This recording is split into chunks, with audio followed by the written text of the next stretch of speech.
Alrighty, hello, how's everybody doing tonight? Come on, un aplauso. Nos llenamos por Martín Espada. Good evening, everybody. My name is Rafael Román. I have the honor and privilege of being the executive director here for Nueva Esperanza Incorporated.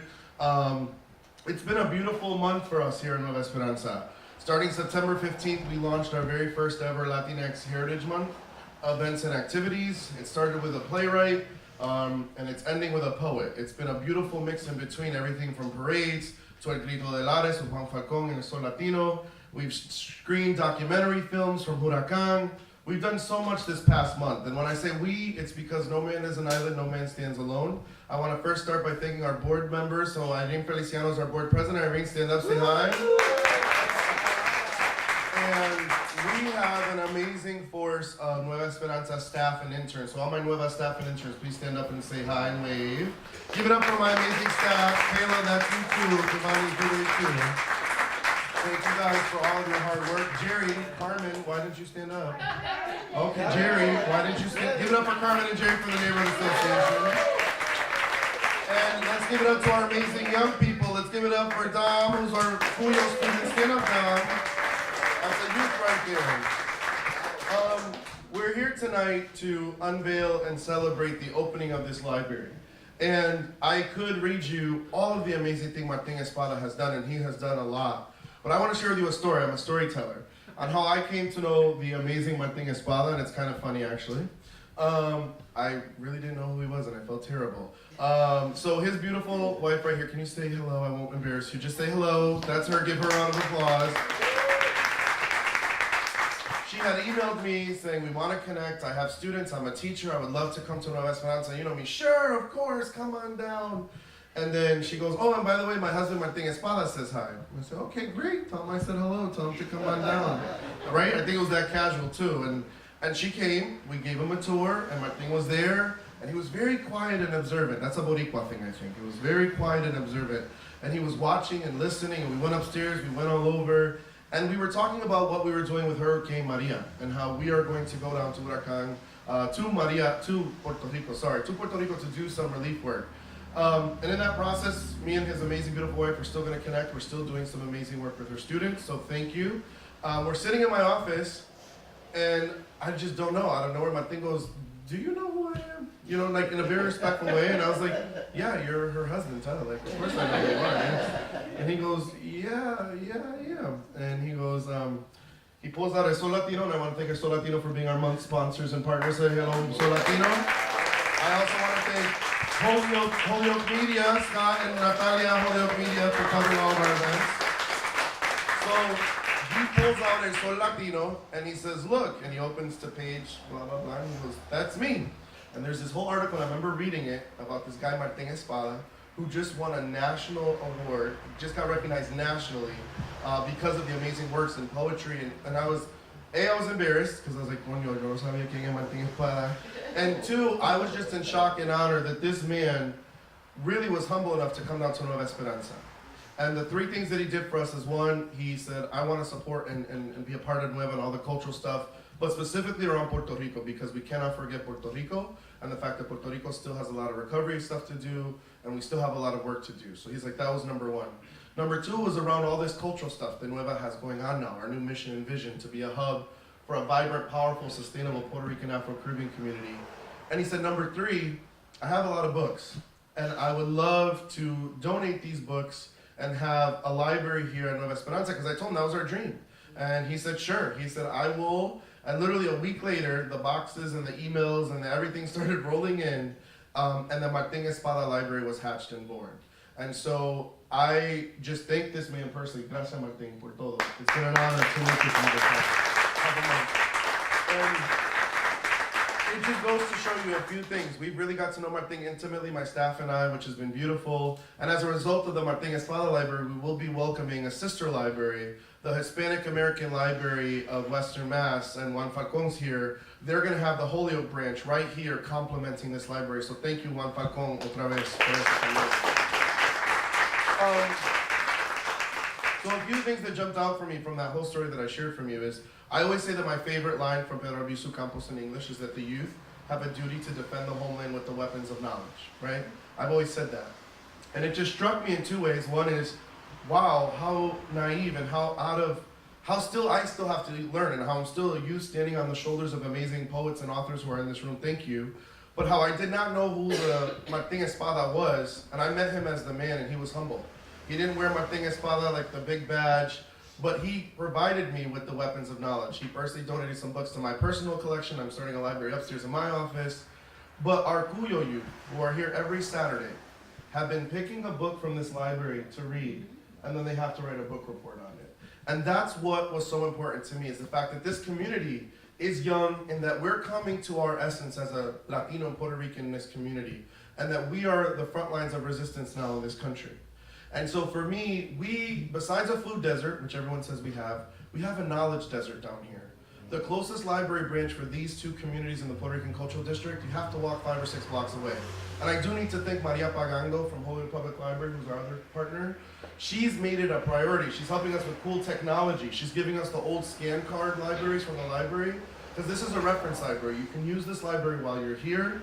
Nueva, our campuses are going to feature a coffee shop, a black box theater. We're going to feature so much, and I'm excited to be working with Joe Kopinski from CDE, who's our architect contractor now, who's going to help us repurpose all of these buildings to make this a true cultural complex, right? A cultural corner. And where Chicago has bandera bandera, we at Nueva Esperanza are going to say we have los cuatro esquinas. We want to have all 4 corners of this cultural district representative of our people. And now, thanks to Martín, he has lit the flames of knowledge for us as those who are younger and those who are continuing to come up to defend the homeland with the weapons of knowledge. And what was most powerful for me about Martín is when he said that a lot of these authors are his friends, or people who have been forgotten because they've either passed away or they've moved on, and so this is keeping their memory alive. So, damas y caballeros, like I said, I would encourage you to look up Martín if you don't know his bio, but I'm sure you all do. He is a great man, not because of his accomplishments, but because of things like this. The fact that he has sown into Nueva Esperanza in our future. This library will exist here, and I want to thank, it was the Massachusetts Review individual. Where is he? Oh, he's right here. He actually, as part of the Martín Espada, he donated 4 of their volumes, and he said, Martín has written into this. And I want to encourage other authors in the room, and I want to thank you as well for saying, I have some books at home. We want to be your knowledge corridor. We want to be the space where this is no longer a knowledge desert and it's accessible to todo el mundo. So I'm not going to keep you anymore because we know the reason why we're here tonight, ¿verdad? It's to hear why Martín himself wanted to include this in his library, to hear his words, hear his poetry, to cut this ribbon. And by the way, we got the big tijeras finally. When we opened Nueva, we had to borrow tijeras from the Chamber of Commerce, and we said, pa carajo, no more. For this event, is the first event where we are going to christen those tijeras and officially commemorate, unveil, and open the Martín Espada Library when Martín is done. So, damas y caballeros, without further ado, the amazing Martín Espada.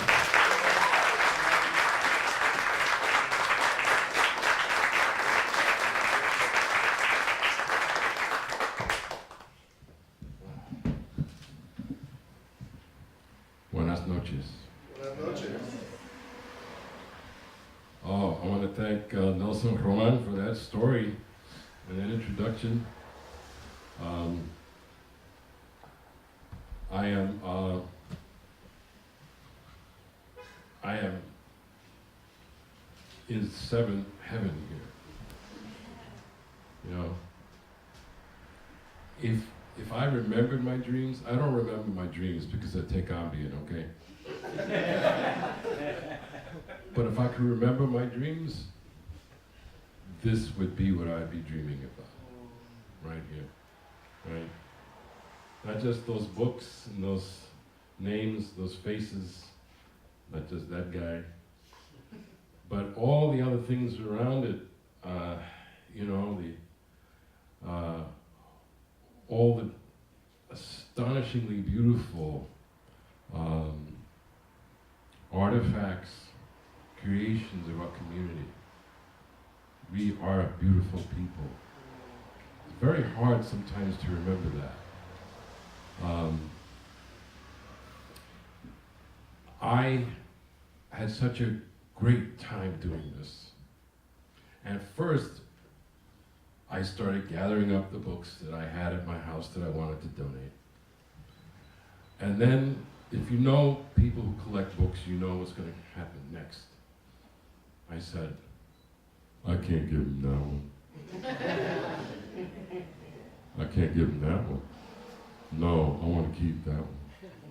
So, on top of the pile of books I was donating from my own library, I began buying books. And I discovered something. It's hard to find these books. It's hard to find these authors. It's hard to find books about Puerto Rican history, music, politics, culture, literature. We are still dealing with a cultural blockade in this community. That's one of the products of colonialism, and we are, of course, colonized here just as much as we are colonized over there. And being colonized, we are divided from ourselves. The world out there doesn't know who we are. We don't know who we are either. This is one way you deal with that. This is how you do it. And so, it fills me with great pride to be here this evening. You have to forgive the, I'm developing my annual bronchitis here. It's life on the road. So I'm glad someone's going to close that door because I don't want to die in front of you. What I'm going to do is I'm going to read some poems, old and new. And some of these poems will be related to some of the books you see on these shelves. No better place to begin, though, than with a poem about the music of Puerto Rico. There is a ceramic conga drum in here someplace, right? And this is a poem I often use to kick off my readings. I've been thinking a lot about Puerto Rico, obviously, and this reading is going to begin and end with the island. I want to start with a poem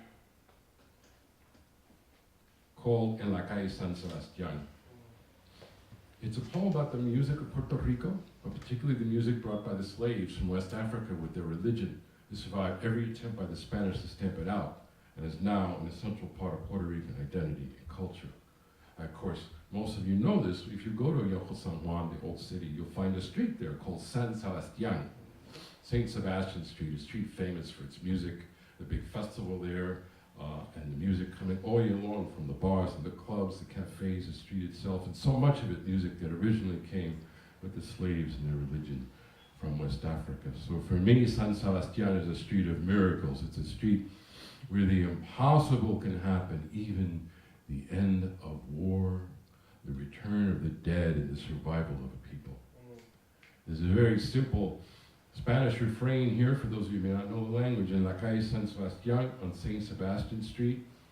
So I hope you hear the music and the words. En la calle San Sebastián, Viejo San Juan, Puerto Rico.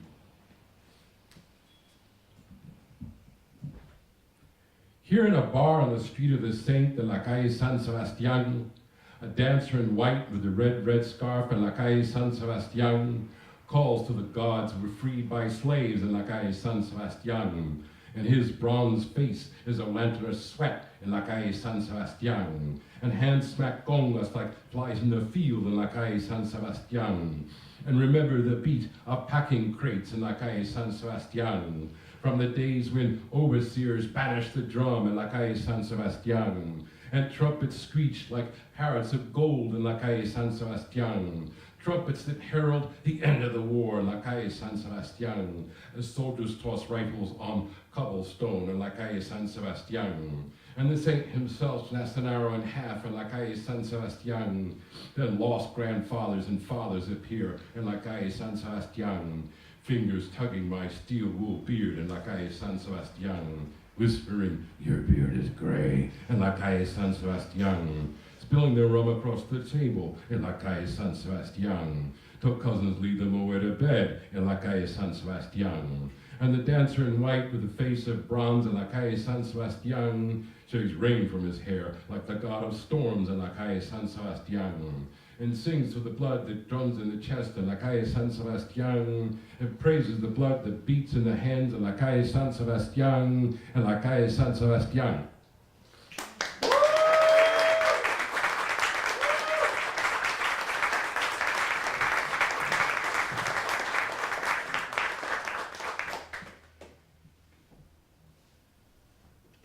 right here, I see 2 books by a poet named Jack Agüeros. Jack Agüeros was my first poet. He was my first poet. I am originally from the tropical paradise of Brooklyn, New York. The East New York section of Brooklyn. I grew up there in the Linden Projects. And that's where I met my first poet. Jack was a friend of my father's. He came from this faraway place called East Harlem. And this is a poem about my first meeting with Jack. And it's called Blessed Be the Truth Tellers for Jack Agüeros. In the projects of Brooklyn, everyone lied. My mother used to say, if somebody starts a fight, just walk away. Then somebody would smack the back of my head and dance around me in a circle, laughing.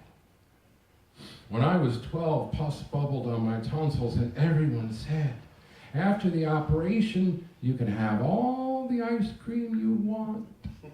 I bragged about the deal. No longer would I chase the ice cream truck down the street, panting at the bells to catch Johnny, the ice cream man, who allegedly sold heroin the color of vanilla from the same window.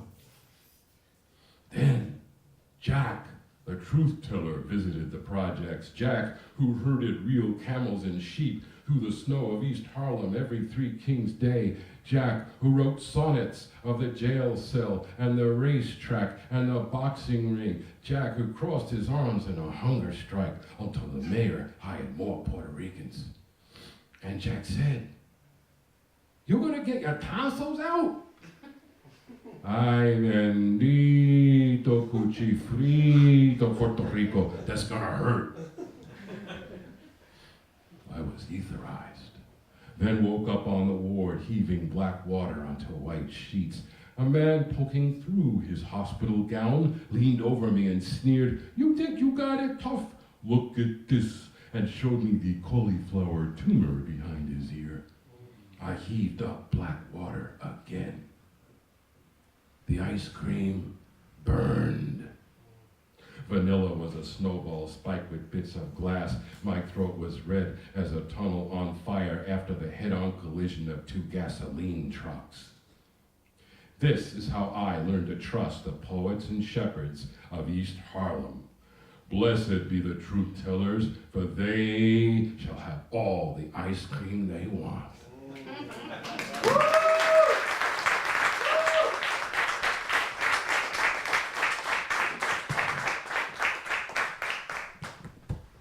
Now, what happens to our writers? What happens to a poet like Jack Agüeros? Not only a poet, mind you, but the translator of the great Julia de Burgos. She's here, right? What happens to somebody like that? And one day, the books stop coming, and one day the books go out of print. And one day the books die, because when a writer dies, most of the time the work dies with the writer. What happens to our writers? Because I'll tell you something, most of them don't end up in an English department. Most of them don't end up in a Spanish department. Most of them end up in obscurity, right? Some of them, like Clemente Soto Vélez, who was my mentor, end up in an unmarked grave. And what happened to Jack Agüeros? Well, Jack Agüeros, who gave me so much, who was my second father, who gave the Puerto Rican community in New York so much as the director of Museo del Barrio, was diagnosed with early Alzheimer's. And I don't know how many of you have seen the way that curse works. So, the first 2 poems I read to you are poems I know in my sleep, even though I can't remember my dreams because of the inebriated. This is a new poem. I just wrote this one, and I said to myself, I gotta read it tonight. Take a chance, what the hell. This is about the day I found out about Jack. So this is called Flan, for Jack Agüeros, 1934 to 2014. I was 8 when the blackout struck and the lights died all across the city like a massacre of fireflies.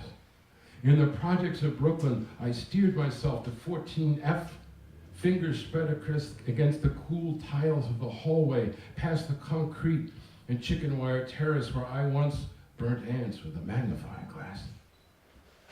Many years later, at the Chinese restaurant uptown, Jack said, "They got me flan here." He was my first poet. I had seen the fireflies in his sonnets blink and float away. Fulano, the philosopher, in the unemployment line. Blanco, the painter, painting in the madhouse. Monterosa, the dealer, killed by a shotgun in a bar on Avenue A. His mother, the seamstress, in the quick needle of her sewing machine. Jack, the moving man, his hand sliced raw. He stacked his apartment with dictionaries in 3 languages. I knew the racketeur's grin with every tale. Raúl Juliá is a friend of mine, a Puerto Rican playing Macbeth. He took 14 curtain calls on opening night. Maybe he would tell me now that flan was not Puerto Rican or Mexican or Spanish, but Chinese, invented by a trembling cook to satisfy the palate of an emperor in the Ming Dynasty. "No flan, Jack," I said. "This is a Chinese restaurant." 2 minutes later, he said, "They got me flan." I showed him the dog-eared and fingerprinted menu. "No flan," I said. When the waiter unfurled his pad, Jack said to him, "You got flan?" He sang this song for an hour. The egg roll was not flan. The fried rice was not flan. The fortune cookie was not flan. "Can we get some flan?" he said. "God damn it, Jack," I said. The poets crowded into the bar, striding to the mic. Jack stood with poem in hand, read the title, tilted his head, then said it again, studied the page as if the words shriveled up like ants burnt under a magnifying glass, then sat down. I witnessed the massacre of fireflies. A few of us clapped, not knowing what to do, with our hands staring at the sonneteer who lost all his quatrains and couplets in the denim jacket he left on the subway, the words of Fulano still waiting on the unemployment line. The faster you spin, the stiller you look, there's something to learn in that, but what? After the diagnosis, I handed Jack a book of poems. He dangled the book upside down like a stiff mouse by the tail, something we would sniff behind the refrigerator. I wanted sonnets. Jack kept singing the chorus of a song, "Get me to the church, get me to the church, get me to the church on time." At the end, I leaned over Jack's bed to read his own poem in his ear, but some words come home after the blackout, fingers crawling on the wall. I know what I should have said at the Chinese restaurant. "Jack, let's get some flan." We should have braved the subway at rush hour, strap hangers rocking all the way to 14th Street and 8th Avenue to La Taza de Oro, gone now, like Jack. For rice and beans, squid in its own ink, café con leche y flan, Jack.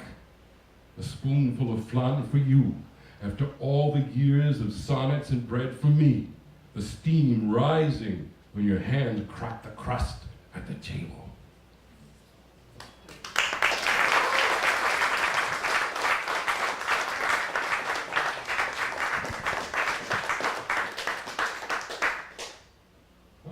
Turns out that's a hard one to read. Took me by surprise. Well, so that's one of our authors, Jack Agüeros. Read every word. I want to read a poem now that's related to another one of our authors and someone that most of you have heard of. That's this guy over here. I'm referring to Oscar López Rivera. Okay? And there are 2 books here. One is called Cartas a Karina, the letters he wrote to his granddaughter while he endured decades in prison as a political prisoner, a fighter for the independence of Puerto Rico. I wrote the foreword to that book, I am proud to say. And that foreword, it was strange. I was approached, like there were like 5 intermediaries. And then I said, okay, I just have one question, why me? And he said, because he asked for you. I said, all right. And when Oscar Lopez Rivera asks you to do something, you do it. So I did it, and I began my introduction with this short poem about the Puerto Rican flag and the origins of the Puerto Rican flag. And as some of you may know, Puerto Rican flag originated as a symbol of revolution, as a symbol of the struggle for independence. And even now, depending on the shade of blue, it is still a symbol of independence and revolution. So this is a poem called Flowers and Bullets. And as an epigraph, Cuba and Puerto Rico are 2 wings of the same bird. They receive flowers and bullets in the same heart. Lola Rodriguez de Tito. Tattoo the Puerto Rican flag on my shoulder. Stain the skin red, white, and blue, not the colors that snap over holiday parades or sag over the graves of veterans in the States, but the colors of Cuba reversed. A flag for the rebels in the hills of Puerto Rico, dreamt up by Puerto Rican exiles in the Cuban Revolutionary Party, bearded and bespectacled in the sleet of New York, wise men lost on their way to Bethlehem. That was 1895, the same year Jose Marti would die, poet shot from a white horse in his first battle. Tattoo the Puerto Rican flag on my shoulder, so if I close my eyes forever in the cold and the doctors cannot tell the cause of death, you will know that I died like Jose Marti, with flowers and bullets in my heart.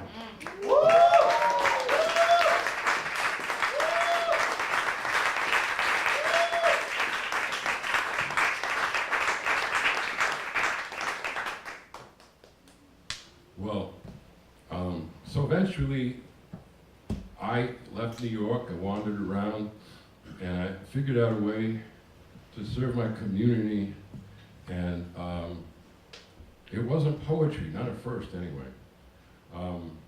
I am also a lawyer. In fact, I am a poet lawyer. Yeah, I know, right? I started off, I got my law degree at Northeastern University Law School, Boston. I started off practicing law in the Latino community of Greater Boston. First I did bilingual education law, and then I did landlord-tenant law, and saw and heard a lot of strange things in court. This next poem is a found poem. If you don't know Spanish, the only thing you need to understand this poem is that there's a mistranslation in the middle, which makes perfect sense, since for Puerto Ricans, the legal system is mostly a series of mistranslations anyway. Yes. So here it is, very short poem, Lincoln, you listen. Mariano explains Yankee colonialism to Judge Collins. Judge, does the prisoner understand his rights? Interpreter, ¿entiende usted sus derechos? Prisoner, pa'l carajo. Interpreter, yes. That's it.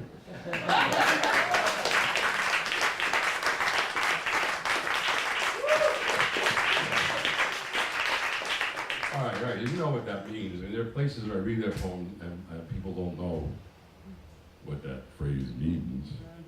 And I can hear them, and somebody will turn to somebody else. Who's this Paul Carajo guy?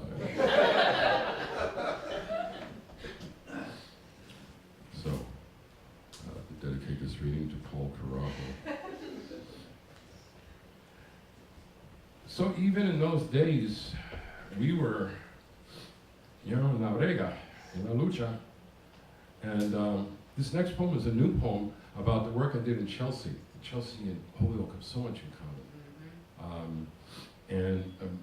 For a number of years, I was the supervisor of a program there called Su Clínica Legal. Su Clínica Legal is a legal services program for low-income Spanish-speaking tenants. In Chelsea, it was anyway. Chelsea is a gateway city, a city of immigrants and newcomers, always has been. And in those days, the newcomers were arriving from Puerto Rico, the DR, they were coming from El Salvador and Guatemala. And to put it mildly, the locals didn't want us there. And they let us know it.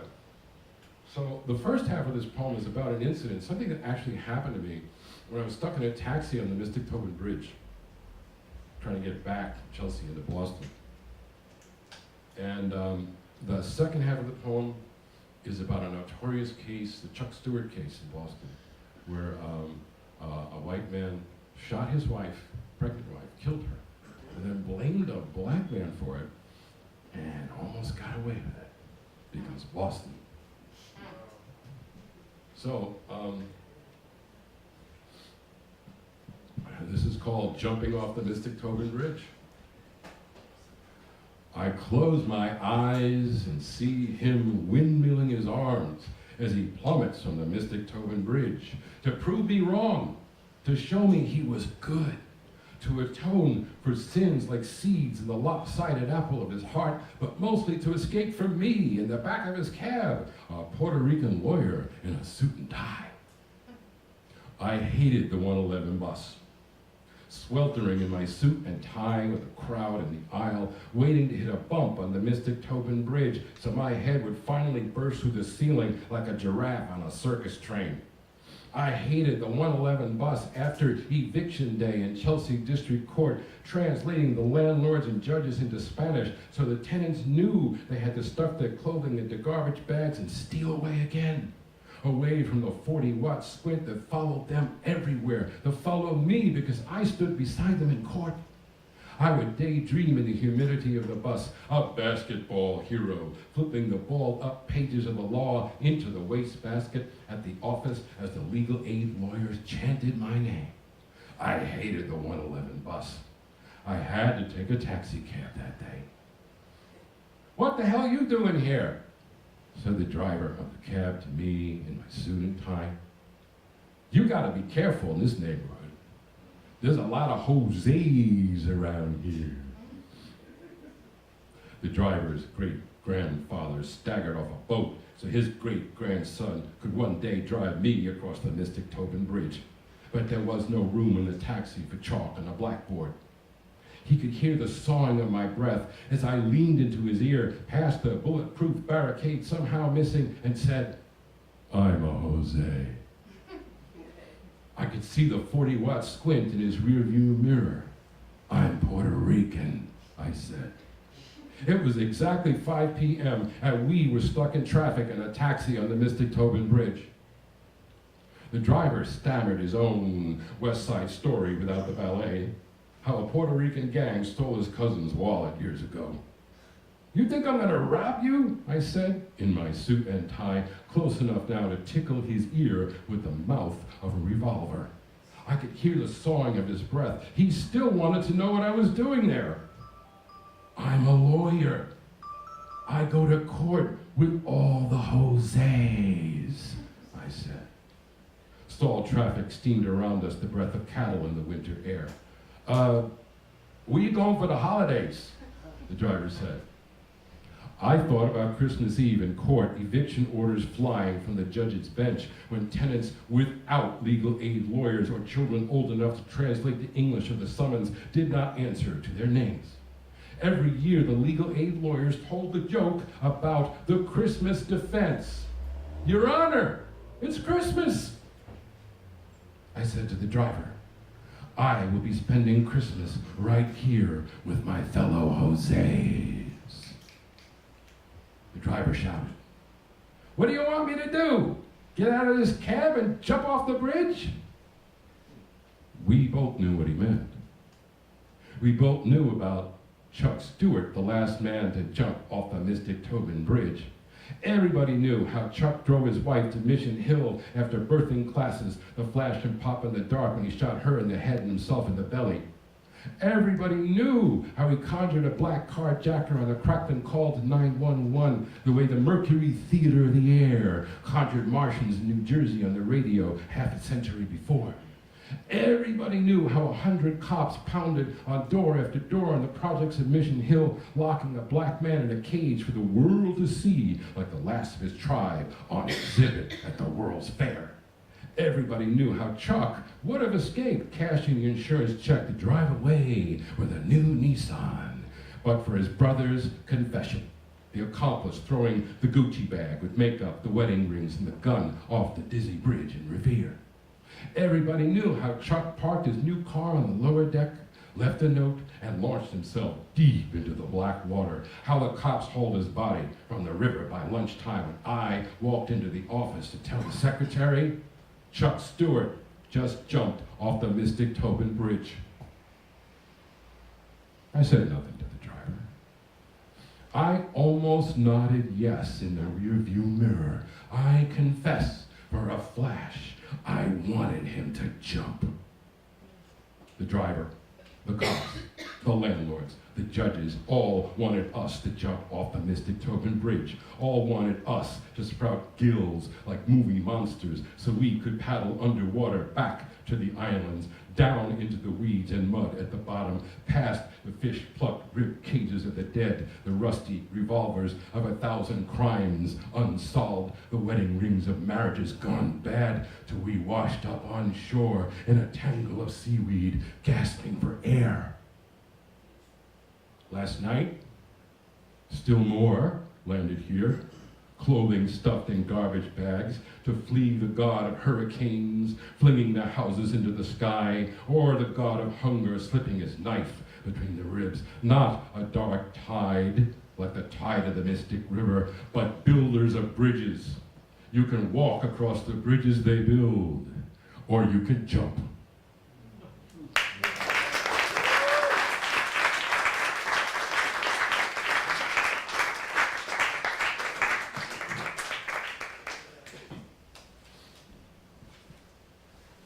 Well, this next poem is a new poem too. And it's a poem about the first hate crime committed in the name of Donald Trump. It wasn't committed in Virginia. It wasn't committed in Mississippi. It wasn't committed in Alabama. It wasn't committed in Georgia. It wasn't committed in Arkansas. It was committed in Boston, Massachusetts. And it was committed against a Mexican immigrant who happened to be homeless by two guys who were on their way back from a Red Sox game. And when 45, Donald Trump, got word of this atrocity, he said something equally atrocious, but a shock. So, here's that story now.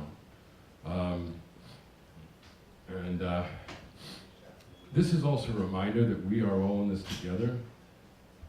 I mean, as Boricuas, we may be citizens, but they can't tell the difference. This is called Not For Him, the Fiery Lake of the False Prophet. Epigraph. When Mexico sends its people, they're not sending their best. They're bringing drugs, they're bringing crime, they're rapists. Donald Trump, June 16, 2015. They woke him up by pissing in his face. He opened his mouth to scream in Spanish, so his mouth became a urinal at the ballpark. Scott and Steve, the Leader brothers, celebrating a night at Fenway where the Sox beat the Indians, and a rookie named Rodriguez spun the seams on his changeup to hypnotize the tribe. Later that night, Steve urinated on the door of his cell, and Scott told the cops why they did it. Donald Trump was right. All these illegals need to be deported. He was a Mexican in a sleeping bag outside JFK Station on a night in August, so they called him a wetback and emptied their bladders in his hair. In court, the lawyers spoke his name, Guillermo Rodriguez, immigrant with papers, crop picker in the fields, trader of bottles and cans collected in his cart. Two strangers watched the cartilage in his nose like a can drained of beer. In dreams, he would remember the shoes digging into his rib cage, the pole raked repeatedly across his cheekbones and upraised knuckles, the high five over his body. Donald Trump was right, said Scott. And Trump said, the people that are following me are very passionate. His hands fluttered as he spoke. A demagogue's hands, no blood under the fingernails, no whiff of urine to scrub away. He would orchestrate the chant of build that wall at rally after rally, bellowing till the blood rushed to his face, red as a demagogue in the grip of masturbatory dreams. A tribute to the new conquistador, the wall raised up by Mexican hands, Mexican hair and fingernails bristling in the brick, Mexican blood swirling in the cement like raspberry syrup on a vanilla sundae. On the Cinco de Mayo, he leered over a taco bowl at Trump Tower. Not for him, the fiery lake of the false prophet reddening his ruddy face. Not for him, the devils of Puritan imagination, shrieking in a foreign tongue and climbing in the window like the immigrant demons he conjures for the crowd. Not even for him, 10,000 years of the Leader brothers streaming a fountain of piss in his face as he sputters forever. For him, hell is a country where the man in a hard hat paving the road to JFK Station sees Guillermo and dials 911. Hell is a country where EMTs kneel to wrap a blanket around the shivering shoulders of Guillermo and wipe his face clean. Hell is a country where the nurse at the emergency room hangs a morphine drip for Guillermo so he can go back to sleep. 2,000 miles away, someone leaves a trail of water bottles in the desert for the border crossing of the next Guillermo. We smuggle ourselves across the border of a demagogue's dreams. Confederate generals on horseback tumble one by one into the fiery lake of false prophets. Into the fiery lake crumbles the demolished wall. Thousands stand, sledgehammers in hand, to await the bullhorns and handcuffs, await the trembling revolvers. In the full moon of the flashlight, every face interrogates the interrogator. In the full moon of the flashlight, every face is the face of Guillermo.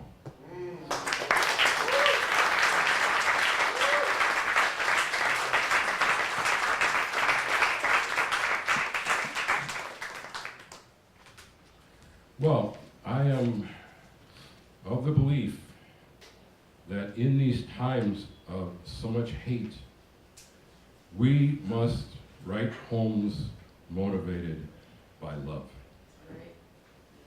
We must write political poems, and we must write love poems. So, I have been writing political love poems. And this next one is dedicated to my partner, Lauren Marie Schmidt.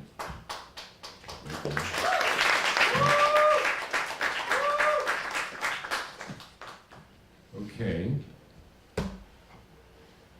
Lauren is a teacher at a public high school in Springfield. And that is the setting for this next poem. Now, we have been, we were sort of wandering the countryside. We sort of live a little while here, a little while there. It's complicated. For a while, we lived in a place called Leverett, where I was the only Puerto Rican. Then we lived in a place called Shutesbury, where I was the only Puerto Rican. Now, mind you, only like 50 people in these places anyway. But the bottom line is, it's a long commute to Springfield. Lauren gets up in the dark and she comes home in the dark. Why? Well, this next poem asks and answers that question about commitment to community. Why do we do it? Everything you see here is about commitment to community. That's what this poem is also about. Now, it's an obad. An obad is it's a poetic form. And all you need for an obad, anybody could do it, all you need for an obad is two lovers parting at dawn. That's it. Okay? Now you can write your own. This one, strangely enough, is called Obad with Concussion.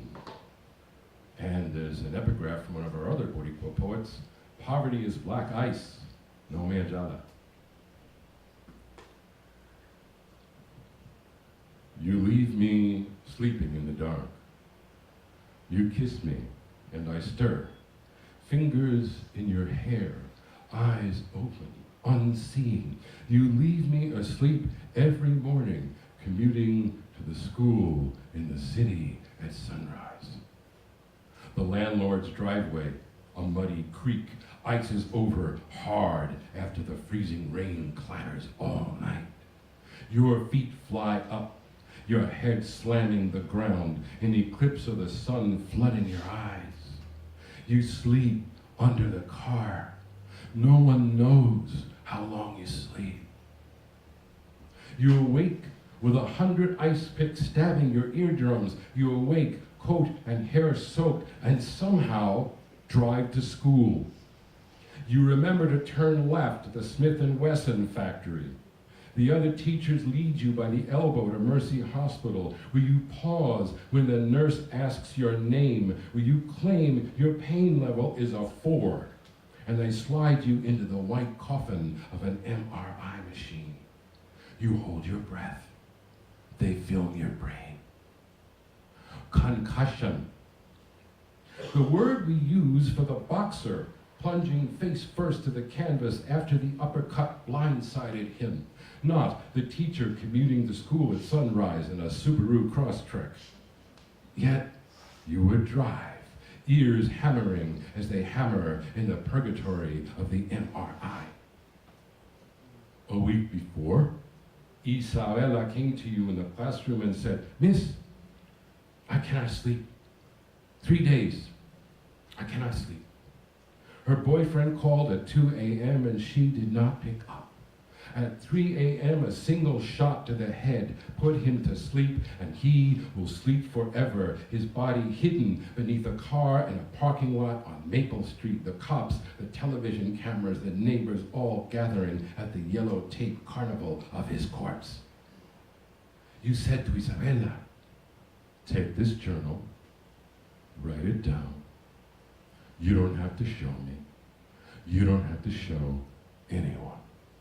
On the cover of the journal you bought at the drugstore was the word dream. Isabella sat there in your classroom, at your desk, pencil waving in furious circles.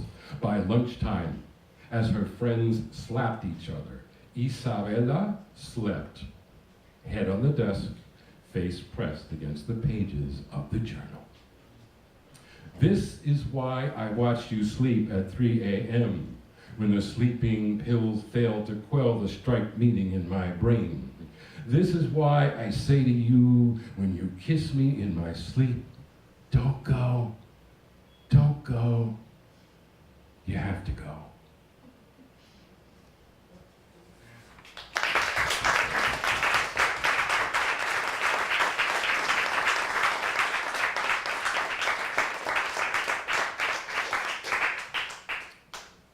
Sometimes they write themselves. Okay, I'm going to read 2 more poems. I want to read 2 poems having to do with my father. My father, yes.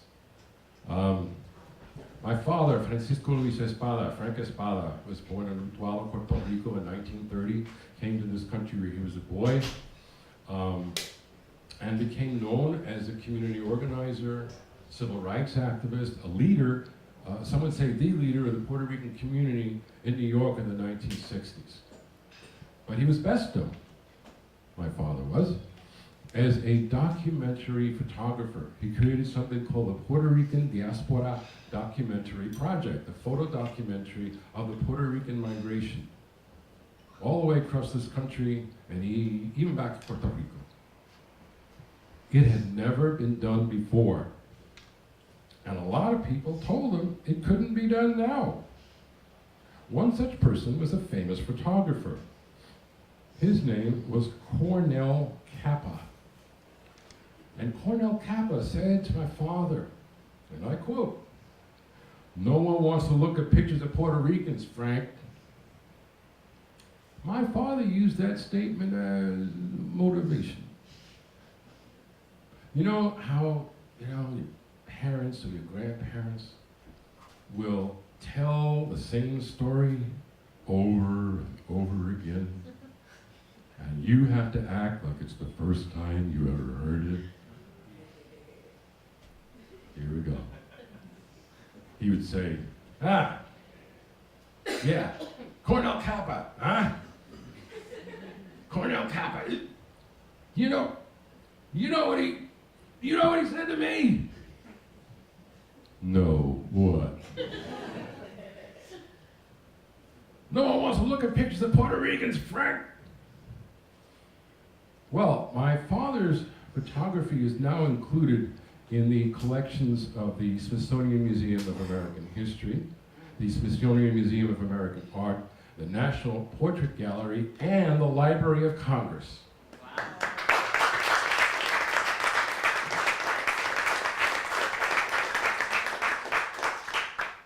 And I grew up with those images on the wall all around me. This is one of them. That's not my father. Many people seem to think. That's one of his photographs. He took this photograph of a union organizer. El de los Huertas, Puerto Rican union organizer. And he's referenced in this poem, along with a number of other portraits and images from my father's work. This poem is called Mad Love. You may have picked up by now there's a theme running through this reading. It has to do with various forms of love and the way they fuel resistance. So the last poem was a love poem. This is a love poem too, of a very different sort. The title comes from this really, really terrible, awful, stupid horror movie called Mad Love with Peter Lorre. It's one of the worst movies I've ever seen, and you absolutely have to see it. And you'll see why it's called Mad Love. It's called Mad Love. It's got an epigraph. I bet you can guess what it is. No one wants to look at pictures of Puerto Ricans, Frank. Cornell Kappa. My brother said they harvested his corneas. I imagined the tweezers lifting the corneas from my father's eyes, delicate as the wings of butterflies mounted under glass. I imagined the transplant stitches finer than hair, eyes fluttering awake to the brilliance of an open window. This is not a horror movie. This is not Peter Lorre in Mad Love, the insane and jealous surgeon grafting the hands of a killer onto the forearms of a concert pianist who fumbles with the keys of the piano, flings knives with lethal aim, moonlight sonata swept away by lust for homicide, his wife shrieking. The blind will see, like the captain of the slave ship who turned the ship around. Voices in the room will praise the Lord for the miracle, yet the eyes drinking light through my father's eyes will not see the faces in the lens of his camera, faces of the faceless, waking in the dark room. Not the tomato picker with a picket sign on his shoulder that says, Reagan steals from the poor and gives to the rich. Not the fry cook in his fedora, staring at air as if he knew he would be stomped to death on the stoop for an empty wallet. Not the poet in a beret, grinning at the vision of shoes for all the shoeless people on the earth. Not the dancer hearing the piano tell her to spin and spin again. Not the grave digger and his machete, the bandana that keeps the dust of the dead from coating his tongue. Not the union organizer's spirit floating in the smoke of his victory cigar. Not the addict in rehab gazing at herself like a fortune teller gazing at the cards. Not the face half hidden by the star in the Puerto Rican flag, the darkness of his dissident's eye. Now that my father cannot speak, they wait their turn to testify in his defense, witnesses to the mad love that drove him to it.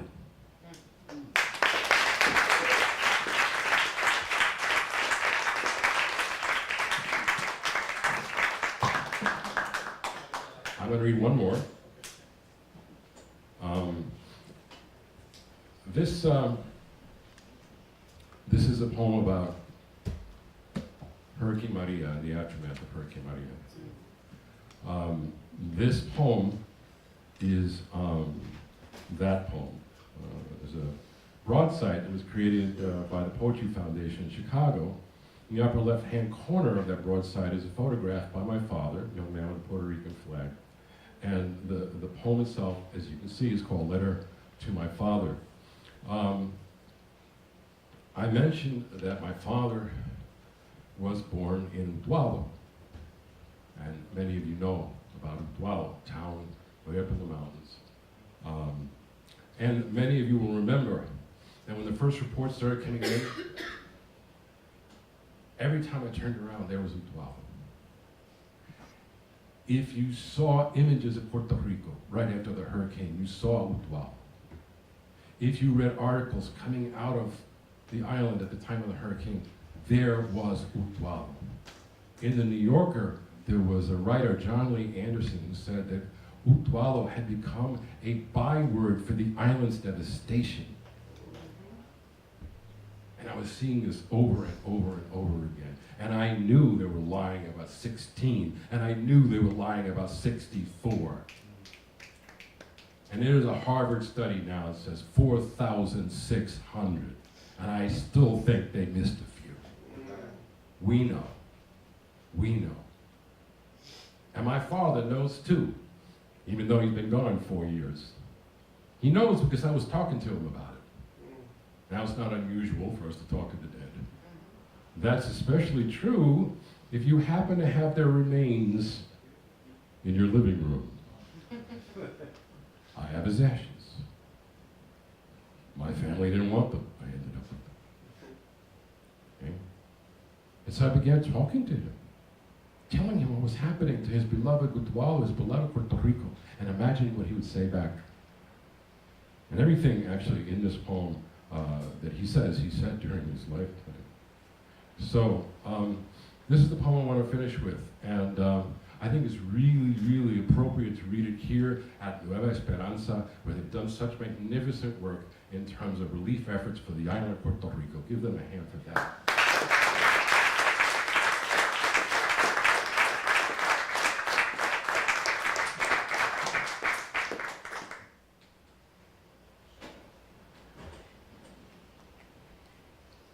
Letter to my father, October 2017. You once said, my reward for this life will be 1,000 pounds of dirt shoveled in my face. You were wrong.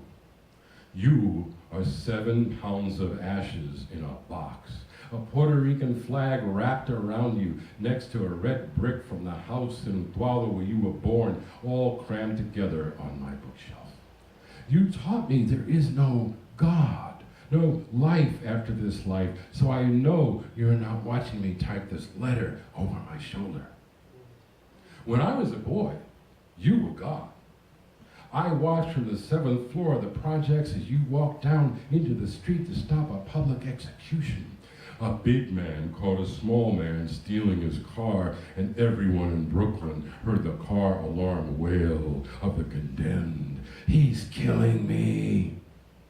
At a word from you, the executioner's hand slipped from the hair of the thief. The kid was high, was all you said when you came back to us. When I was a boy and you were God, we flew to Puerto Rico.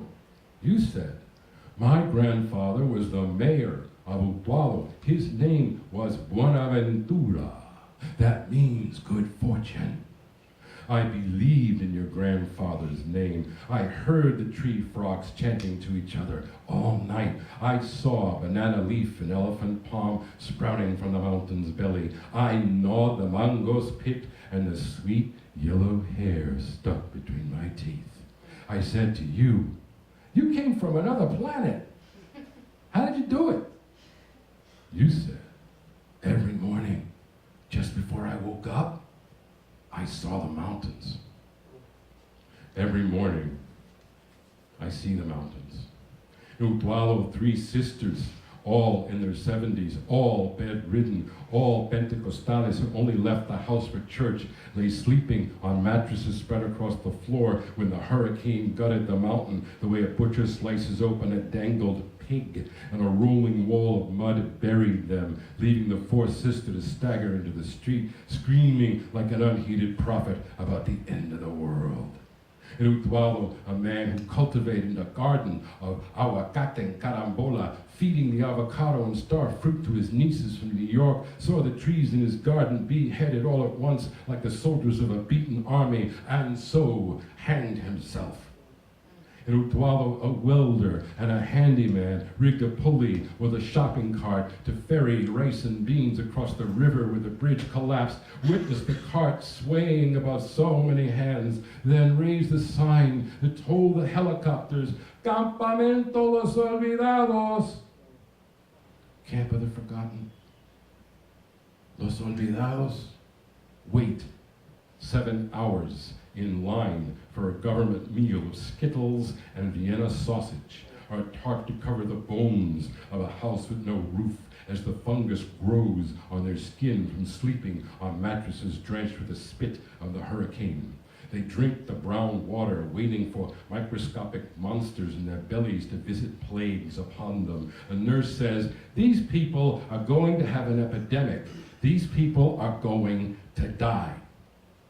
The president flips rolls of paper towels to a crowd at a church in Guaynabo, Zeus lobbing thunderbolts on a locked ward of his delusions.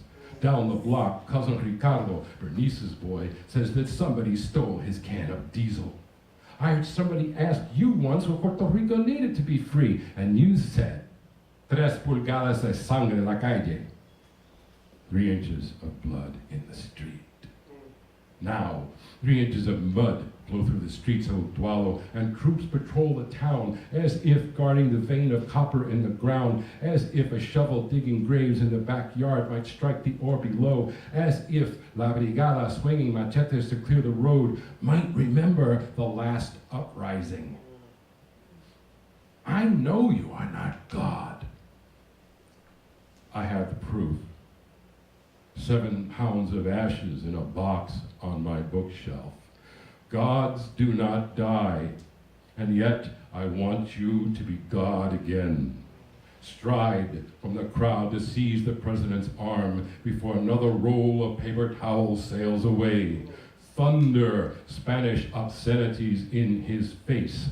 Banish him to a roofless rainstorm in Utuado so he unravels one soaked sheet after another till there is nothing left but his cardboard heart. I promised myself I would stop talking to you, white box of gray grit. You were deaf even before you died. Hear my promise now. I will take you to the mountains, where houses lost like ships at sea rise blue and yellow from the mud. I will open my hands. I will scatter your ashes in Utuado. Thank you very much.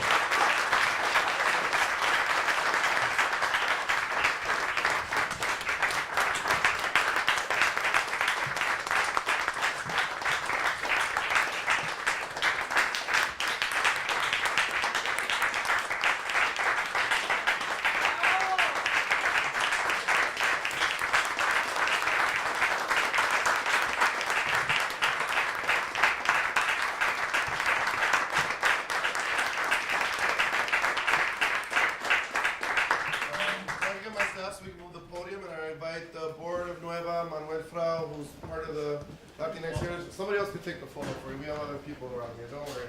Come on up, Irene. Come on up, my staff. And Juan Falcon. If we can get all you guys, we're going to take this ribbon off. We can take it off on the other side.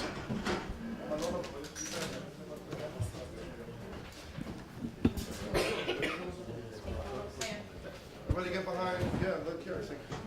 Come on up. Come on in, youth. You too. Now take a photo. Martín gets to be in the middle. Come on in. Just bring your lovely partner here too. Come on in. No? Okay? Come on, Carmen. Come on, Jerry. Get in. Come on in. Joseph, ¿te quieres esta parte? No? Fuera. Come on in to the middle. Yeah, the other side. Look at that. Yeah, this is yours. You do this. This is your library. You get to. I don't know. I cut myself with the regulars. Okay, let's keep this away. And we're going to count down. Ready? 5, 4, 3,